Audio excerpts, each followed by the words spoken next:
All right. Hello, everyone. Um, I'm going to be doing a little presentation over the Columbine shooting mass fatality incident for one of my classes. It is a little bit sad, so if you don't feel comfortable watching, you don't have to watch it. But I will be explaining the events of what happened and how it affected the funeral service industry. Okay. We have to escape the full screen. Give me a second. Okay, here we go. All right.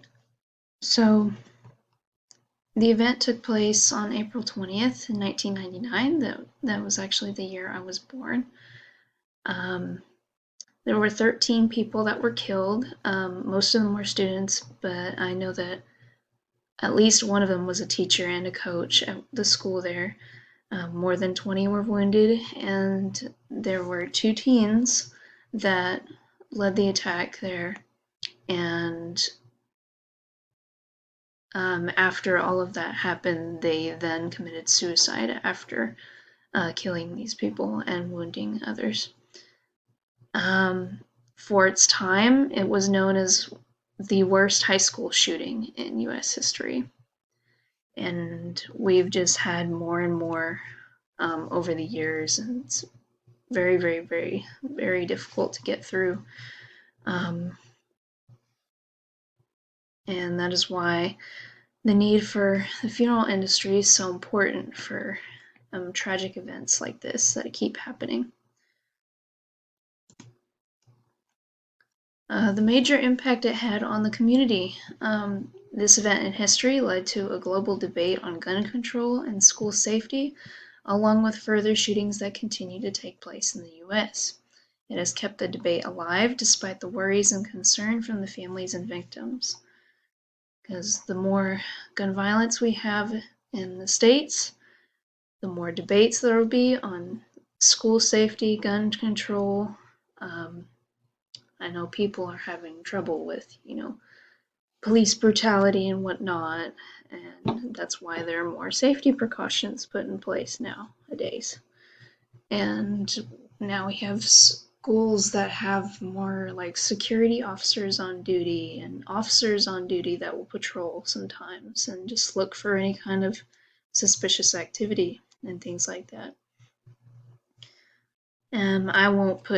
I'll try not to put my personal opinions for the sake of this, as I'm just presenting for this video, but I do believe it is important for law enforcement to have the weapons they need, mainly for our protection when things like this happen.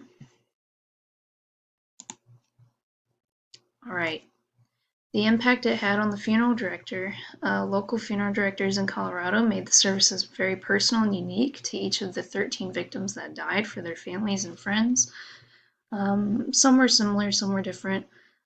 Some of the services had eulogies, graveside ceremonies, and there was one for, I think, Lauren Townsend. Yes, that's her name.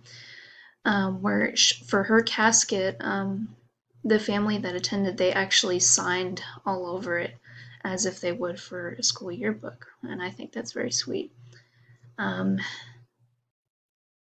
Tragic events like this, it gave funeral directors everywhere a huge wake-up call, a realization for what to do during a tragedy such as this, and how they should handle it the right way, and how to help the families in the best way possible. External resources. They probably had to gather insight and ask a lot of questions for the families, like what would your son or your daughter would have liked for their funeral if they ever discussed it. Do they want to be cremated? What things did they love? What they love to do in life? What were their hobbies? things like that, and they try to incorporate that into their service to make it more meaningful, more unique, something that the family would know and love, and everything that reminds them of their loved one that they lost. All right, how may this have affected the funeral director afterward in the long run?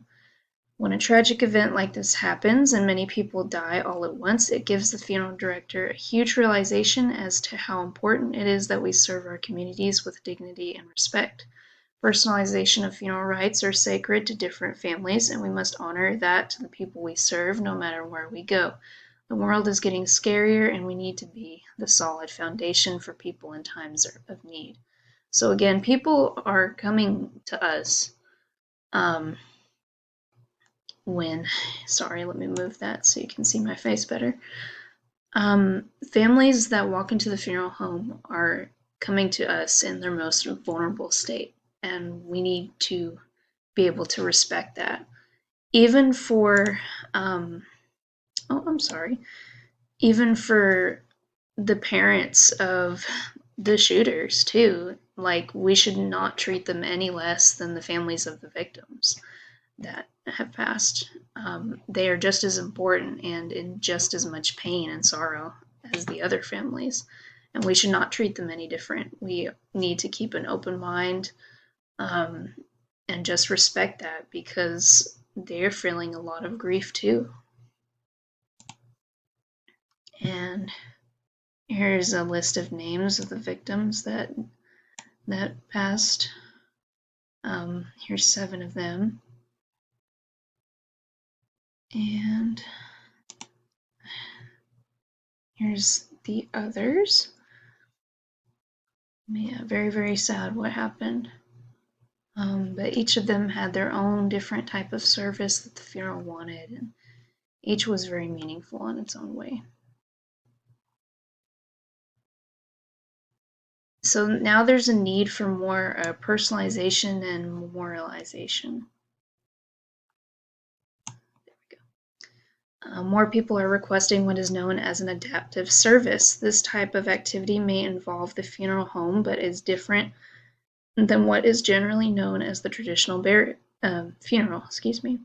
The service may be in a location other than the funeral home, such as a restaurant or outside venue, such as a park or beach. All of these changes and services that have been mentioned have the same objectives: to have a ceremony that is more reflective of the deceased's life and more meaningful to the family. As part of the memorialization and personalization movement is the encouragement of funeral directors to demonstrate event planning as part of the arrangements and offering catering as an option.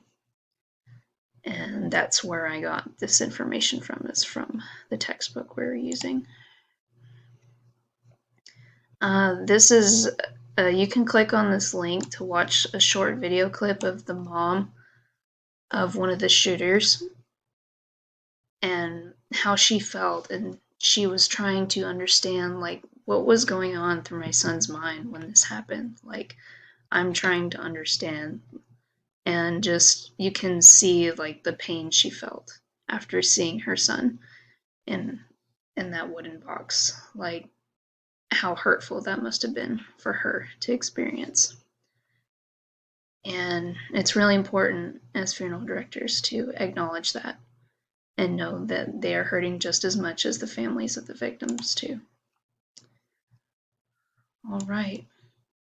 Will schools ever be safe again? Again, the huge push for debate against who should be in possession of weapons, and there are schools that are now finding the dire need to have security officers and police officers on duty to serve and protect students all over the U.S.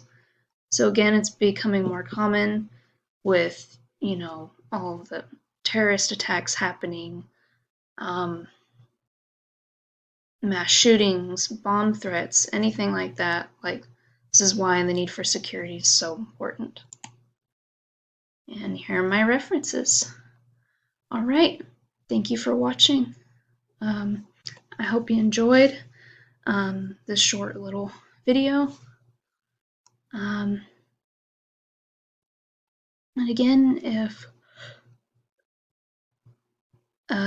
you want to watch the video, you can click on that link or go to that website.